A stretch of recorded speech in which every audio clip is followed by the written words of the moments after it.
Hello guys, তোমরা সবাই কেমন আছো? আর আমি মৌসুমি, আমার চ্যানেলে তোমাদেরকে অনেক ওয়েলকাম। আর এই যে সকালে তুলসী মন্দির দেখাচ্ছি, এটা ব্লগটা পুরোটাই আমার বাবার বাড়ির ভিডিও, ঠিক আছে? মানে আমি এই ব্লগটা আমার দ্বিতীয় ব্লগ। আর আমি চা খেয়ে নিব এখন, সকালে খেয়ে দিয়ে ফুল বাগানে চলে আসবো। ওখানে কিছু ফুল গাছ আছে, সেগুলো দেখানোর জন্য। তারপরেই তো ব্রেকফাস্ট করে নিব। আর ওই তোমাদের ব্রেকফাস্টে আছে লুচি, এখানে পনির ঘুগনি আছে। খেয়ে দিয়ে নিয়ে আমরা একটু বেরোবো, যাব একটা মন্দিরে, মা কমলেশ্বরী মন্দির।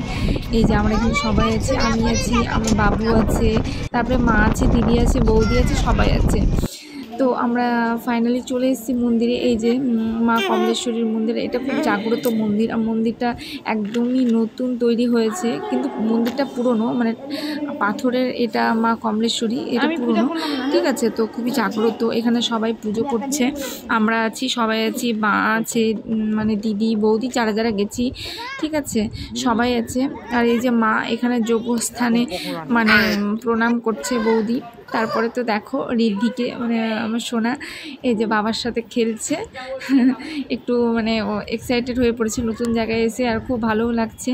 তারপরে তো আমরা সবাই এখানে একটু ছবি টবি তুলছিলাম, একটু ভিডিও করছিলাম, ছবি তুলছিলাম। তারপরে এখানে ওর বর বসেছিল, তো আমি চুপি চুপি ভিডিও করছিলাম। ও ভাবছে যে আমি ভিডিও করছিলাম, বোধহয় এরকম ক্যামেরা ধরে আছি। এরা হাসছিল ক্যামেরার দিকে তাকিয়ে, আর ওখানে চুপ করে বসেছিল।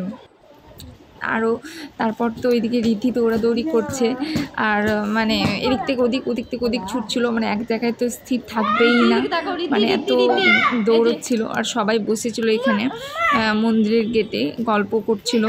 আর তারপরে তো আমরা কয়েকটা ফটো তুলে নিয়েছিলাম। এই যে দেখো ফটোগুলো তোমরা কেমন হয়েছে। আর আমার চ্যানেলটা তো নতুন বলতে পারো না, পুরনো চ্যানেল। তো আমার ব্লগগুলো নতুন, এই যে এটা নিয়ে দ্বিতীয় ব্লগ। তো তোমাদের যদি ব্লগটা ভালো লাগে তো প্লিজ লাইক করো, কমেন্ট করো, আর সাবস্ক্রাইব করে দিও। আর ভালো লাগলে কি বলবো, এইটুকু, জাস্ট ফটোগুলো দেখতে থাকো।